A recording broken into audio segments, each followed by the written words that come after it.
ملک میں امداد سمرو منگل آئندہ منگل بہت اہم ہے تحریک انصاف کے حوالے سے. تحریک انصاف پر پابندی لگے گی یا تحریک انصاف کو ڈی لسٹ کر دیا جائے گا, ملک میں ایمرجنسی لگے گی یا پھر ججز کی تعداد سپریم کورٹ میں بڑھا دی جائے گی. کئی آپشنز اس بحران سے نکلنے کے لیے زیر غور ہیں, اور آخری آپشن جو ہے ایمرجنسی کا ہوگا, اور ایمرجنسی لگ گئی تو اس کے بعد عزیز ہم وطن ہونے میں کوئی دیر نہیں لگے گی. لیکن بہرحال فی الحال حکومت جو ہے بہت محتاط کھیلتے ہوئے آگے بڑھنا چاہ رہی ہے. کل بھی کئی اجلاس ہوئے, کئی مشاورتی جو ہے وہ میٹنگز ہوئیں, اور آج بھی اسلام آباد میں اچھی خاصی دھما چوکڑی مچی رہے گی. لیکن اس سارے معاملے میں ظاہر ہے جو پی ٹی آئی اور پی ٹی آئی کو حکومت کے بقول ملنے والی عدالت کی سپورٹ, اس کا کوئی نہ کوئی بندوبست کرنا ہے حکومت نے. مسلم لیگ نون نے یا مسلم لیگ نون کو کسی نے کہا کہ علاج اسی میں ہے کہ تحریک انصاف پر پابندی لگا دی جائے, مگر تحریک انصاف پر پابندی کوئی آپشن نہیں ہے, کیونکہ اس پابندی کو سپریم کورٹ پہ ہی جانا ہے. تو لہٰذا بیچ کا کوئی اور راستہ, یعنی وہ کیا کہتے ہیں, سانپ بھی مر جائے اور لاٹھی بھی نہ ٹوٹے, وہ راستہ ڈھونڈنے کی کوشش کی جا رہی ہے. تو وہ کیا راستہ ہو سکتا ہے, ہم اس پر بات کریں گے. اور پھر وزیر دفاع خواجہ آصف صاحب کیوں ان دنوں بہت پریشان پھر رہے ہیں, سب کو ڈراتے پھر رہے ہیں.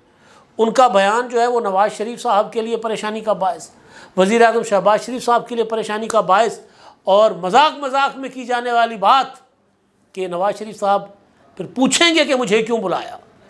تو اگر خواجہ آصف صاحب کی بات پر غور کیا جائے تو پھر لگ تو یہی رہا ہے کہ نواز شریف صاحب کسی بھی لمحے اب یہ پوچھیں گے, یا ممکن ہے کہ پوچھ رہے ہوں کہ مجھے کیوں بلایا, کیونکہ خواجہ آصف صاحب جو ہیں وہ یہ کہہ رہے ہیں کہ ملک میں آئینی break down, constitutional melt down جو ہے ملک اس کی طرف جا رہا ہے, اور عالمی ادارے جو ہیں فچ اور دیگر وہ بھی کوئی اچھی رپورٹس نہیں دے رہے. تو ساری صورتحال میں ہاتھ پاؤں پھولے ہوئے ہیں, اور سب سے زیادہ مجھے لگ رہا ہے کہ نواز شریف صاحب کے پھولے ہوئے ہیں, کیونکہ شہباز شریف صاحب مصروف بہت زیادہ ہیں, تو وہ ذرا ٹینشن میں ضرور ہوں گے, لیکن اتنی ٹینشن میں نہیں ہوں گے جتنی میں نواز شریف صاحب ہوں گے, کیونکہ وہ گھر بیٹھ کر یہی سوچ رہے ہوں گے کہ ملک کا کیا ہوگا, ہو کیا رہا ہے, جج صاحبان کیا کر رہے ہیں, اسٹیبلشمنٹ کیا کر رہی ہے, ہمارے ساتھ کیا ہو رہا ہے, کہ ہمارے ساتھ ہاتھ تو نہیں ہو گیا. ساری چیزیں ظاہر ہے ڈسکس میں ہوں گی.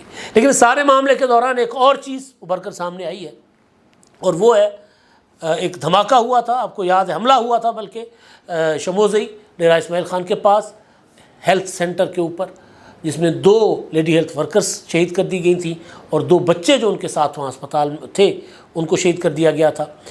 ذمہ داری کسی نے قبول نہیں کی, لیکن ٹی ٹی پی کے ایک جو ہے وہ کیا کہیں اس کو, امیر کہیں یا ایک رہنما تو خیر نہیں ہوتے, لیکن بہرحال ایک ٹیررسٹ کی کال جو ہے وہ دہشت گرد کی, وہ کالعدم ٹی ٹی پی کے سربراہ نور ولی محسود کی خفیہ جو ہے کال وہ سامنے آئی ہے. اس میں وہ کیا ہدایت دے رہے ہیں اس پر میں آخر میں اینڈ پر بات کروں گا. تو آغاز جو ہے وہ کر لیتے ہیں. پہلے تو پی ٹی آئی ہے, تو پی ٹی آئی کے شاہ محمود قریشی صاحب سے.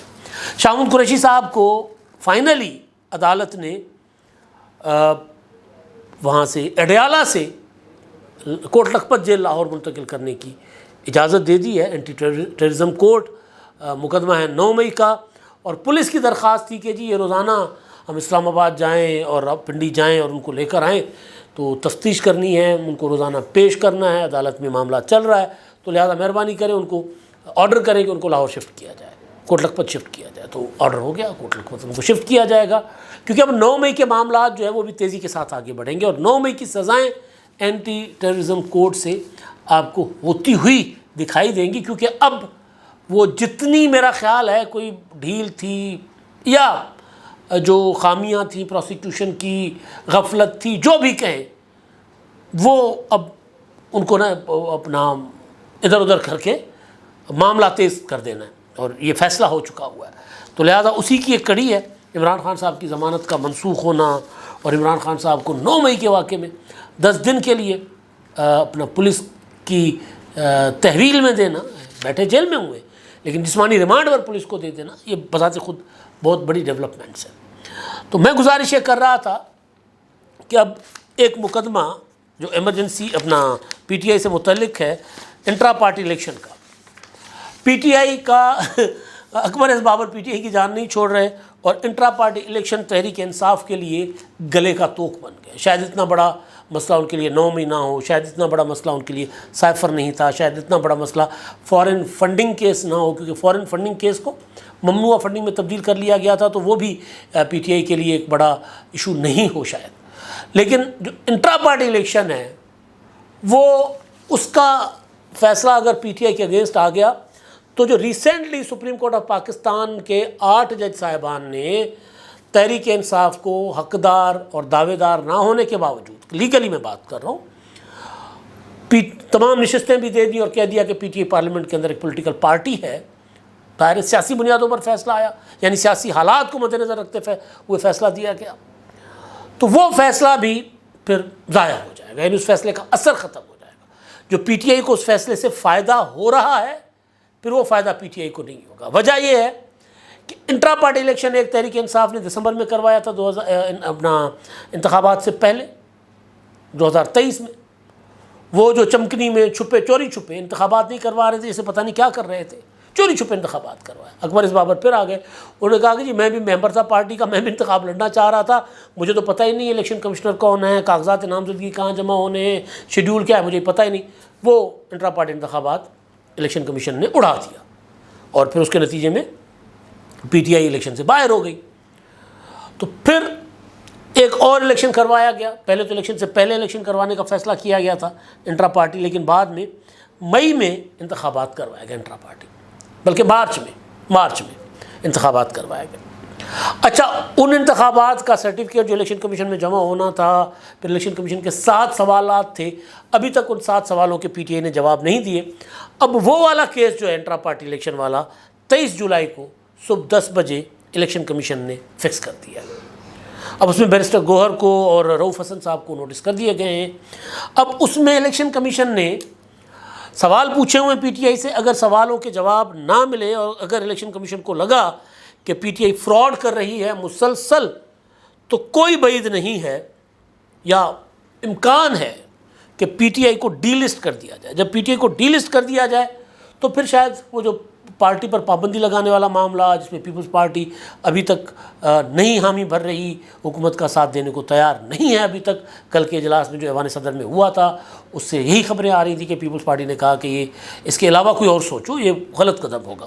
تو بہرحال اب وہ جو 7 اعتراضات تھے جو جواب الیکشن کمیشن میں جو دینے ہیں, جو سوال کیے گئے الیکشن کمیشن کی جانب سے, وہ یہ ہیں کہ ان میں پوچھا گیا کہ پارٹی کی رجسٹریشن کے اوپر سوال اٹھایا گیا اور کہا گیا کہ جی پی ٹی آئی کا جو الیکشن ایکٹ 208 ایک کے تحت انٹرا پارٹی الیکشن 5 سال میں کیوں نہیں کروایا گیا, یہ جب بتائیں کیوں نہیں ہوا انتخابات, اور پی ٹی آئی کا انتظامی ڈھانچہ 5 سال سے نہیں, اب بطور سیاسی جماعت کیا اسٹیٹس ہے. پی ٹی آئی نے سیکشن 202(5) کے تحت انلسٹمنٹ کے لیے درکار ڈاکومنٹس نہیں دیے. پی ٹی آئی نے انٹرا پارٹی الیکشنز کے ڈاکومنٹ جمع نہیں کرائے. کیا پی ٹی آئی کی 31 جنوری 2024 کی جنرل باڈی میٹنگ سیکشن 2008(3) کے مطابق تھی؟ سیکشن 208 میں بار 2008 پڑھ رہا ہوں. سیکشن 208(3) کے تحت پارٹی الیکٹورل کالج بناتی ہے. پی ٹی آئی کے 3 مارچ کو مبینہ انٹرا پارٹی الیکشن ریکارڈ کے مطابق جنرل باڈی کی قرارداد کے تحت فیڈرل چیف الیکشن کمشنر لگایا گیا. نیشنل کونسل CEC کی سفارش پر فیڈرل چیف الیکشن کمشنر تعینات کرتی ہے. جنرل باڈی اور فیڈرل چیف الیکشن کمشنر کا کیا اسٹیٹس ہے؟ جنرل باڈی نے چیف آرگنائزر تعینات کیا, پھر اسی چیف آرگنائزر نے فیڈرل چیف الیکشن کمشنر کو نوٹیفائی کیا. کیا چیف آرگنائزر کی تعیناتی اور فیڈرل چیف الیکشن کمشنر کی تعیناتی جنرل باڈی کر سکتی ہے؟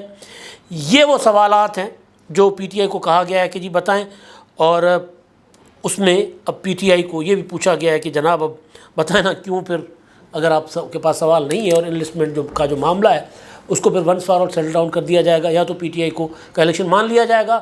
اگر پی ٹی آئی کا الیکشن نہیں مانا گیا تو پھر تحریک انصاف جو ہے وہ فارغ کر دی جائے گی. پھر سپریم کورٹ کے فیصلے کے مطابق پی ٹی آئی ایک سیاسی جماعت ہے، جب وہ سیاسی جماعت ہے تو پھر وہ 2024 کا الیکشن لڑ سکتی تھی۔ جب وہ 2024 کا الیکشن لڑ سکتی تھی تو ان کے کینڈیڈیٹس کو آزاد کیوں ڈکلیئر کیا گیا؟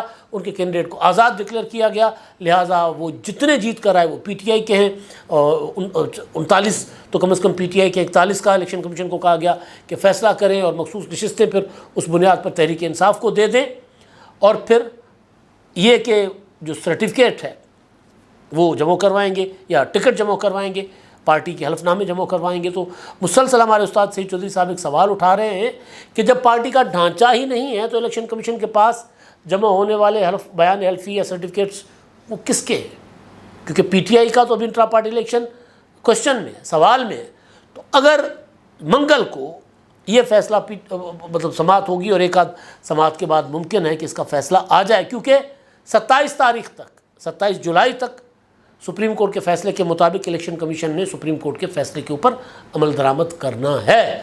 لیکن کہیں ایسا نہ ہو جائے کہ اگلی سماعت پر پی ٹی آئی اپنا الیکشن کمیشن کو مطمئن نہ کر سکے اور الیکشن کمیشن بجائے اس کے کہ اگلی کوئی تاریخ دے فیصلہ محفوظ کر کے اور اگلے 2-3 دنوں میں فیصلہ سنا دے، یہ امکان اس کا موجود ہے۔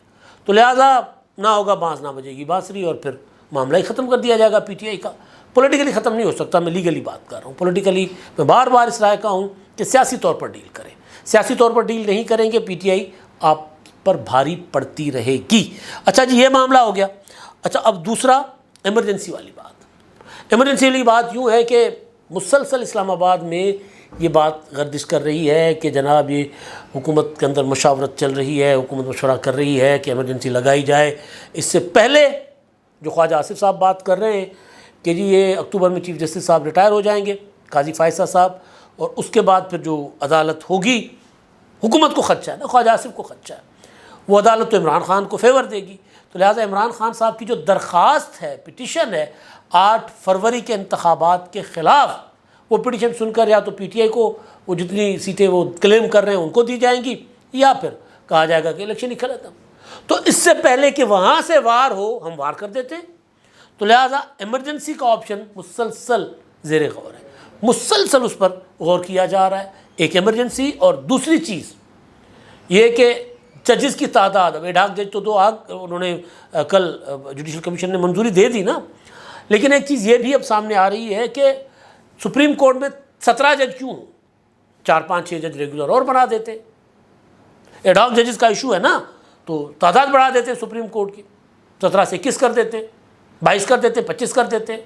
ویسے بھی بیک لاگ بہت زیادہ ہے تو سپریم کورٹ کی سائز بڑھا دیتے۔ تو سائز بڑھانے کے لیے، ججوں کی تعداد بڑھانے کے لیے پہلے میرا خیال تھا کہ آئین میں ترمیم چاہیے، 2/3 میجورٹی چاہیے، لیکن کل میری کچھ پارلیمنٹیرینز اور وہ جو قانون ساز ہیں، قانونی ماہرین نہیں، قانون ساز آئین بنانے والے، ان سے بات ہوئی، انہوں نے کہا نہیں 2/3 نہیں چاہیے، ایکٹ آف پارلیمنٹ میں ججز کی تعداد بڑھائی جا سکتی ہے ایکٹ آف پارلیمنٹ کے ذریعے، لہٰذا اگر حکومت چاہے تو ایکٹ آف پارلیمنٹ کے ذریعے مستقل جج لگا سکتی ہے۔ بلکہ سعید چودھری صاحب تو یہ بھی کہہ رہے ہیں کہ صدارتی آرڈیننس کے ذریعے بھی تعداد بڑھ سکتی ہے، بعد میں پارلیمنٹ سے منظوری لی جائے اس کی۔ تو حکومت اب اس طرف بھی جا سکتی ہے، تاکہ جو خواجہ اپنا آصف صاحب کو خدشہ ہے نا کہ کسی نہ کسی طریقے سے وہ ایکشن جو حکومت کے اگینسٹ ہو سکتا ہے، حکومت کو گھر بھیجنے کا، اس کو روکا جائے۔ تو اس کو روکنے کا طریقہ ظاہر ہے وہ عدلیہ میں عدلیہ کی اسٹرینتھ بڑھانا، اور جو توازن ہے وہ جو بگڑ چکا ہوا ہے اس کو ٹھیک کرنا ہے۔ اچھا جی، اب پاکستان کے انٹیلیجنس اداروں نے کلیم کیا ہے، کیونکہ 2 دن پہلے انہوں نے بتایا نا کہ وہ ڈیرہ اسماعیل خان میں حملہ ہوا، اور اس سے پہلے حملہ ہوا بنو فوجی چھاؤنی پر۔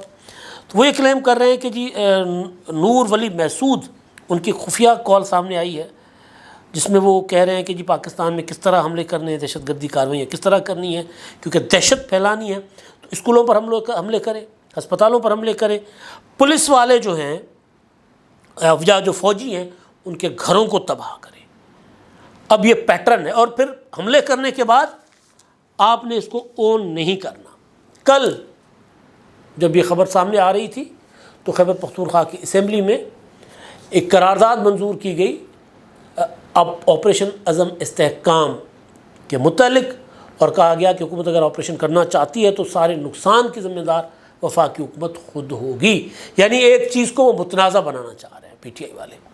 کے پی کے حکومت کو اعتماد میں لیا گیا. علی امین گنڈاپور اس اجلاس میں تھے ایپیکس کمیٹی کے جس میں آپریشن کا فیصلہ ہوا تھا. بات یہ ہے کہ یہ وہ معاملات ہیں کہ اگر حکومت کو لگتا ہے کے پی کے حکومت کو کہ یار اس کو آپریشن کو زیادہ مؤثر اور محفوظ اور کارگر بنانے کے لیے تاکہ عام لوگوں کا نقصان نہ ہو تو وہ بیٹھ کر بات کر سکتی ہے. وہ اس آپریشن کو متنازع بنا کر تحریک انصاف دراصل وہ ان ایلیمنٹس کو سپورٹ کر رہی ہے جو پاکستان کی فوجی چھاونیوں پر حملے کر رہے ہیں, جو پاکستان میں ہسپتالوں پر حملے کر رہے ہیں, اور جن کا منصوبہ ہے کہ پاکستان میں اسکولوں پر اور فورسز کے گھروں کے اوپر حملے کیے جائیں. اب تک کے لیے اتنا ہی.